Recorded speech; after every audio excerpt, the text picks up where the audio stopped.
1 aprelden yazgı çakırılış kampaniyası başlandı. Gражданларны hərbi xizmətə çakırу 2022 yılının 15 iyuluna kadar devam edecek. Hazırgı vaqtda qoybir әтиәниләр уллары өчен борчылып, аларның койда хезмәт итәчәге белән кызыксына. Yazgы чакырылышта Зәй районыннан 50дән артык егет хәрби хезмәткә алыначак. С учетом всех противоковидных мероприятий, которые противоковидные, условий недопущения болезней. У нас в медкомиссии проходит не более 15 человек, чтобы приходило в день. Все мероприятия мы выполняем.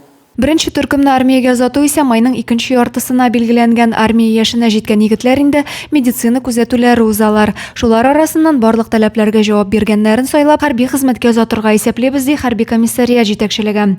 Башка еллардагы кебек үк язгы чакырылышта армиягә китүчеләр Россия Федерациясе кораллы көчләренең барлык төр гаскәрләрендә дә хезмәт итәчәк. Ә 1 ел элек хезмәткә алынганнар срокларын тутырып туган якларына җибәреләчәк. Адилә Борханова, Денис Сипатов, Зәй хәбәрләре.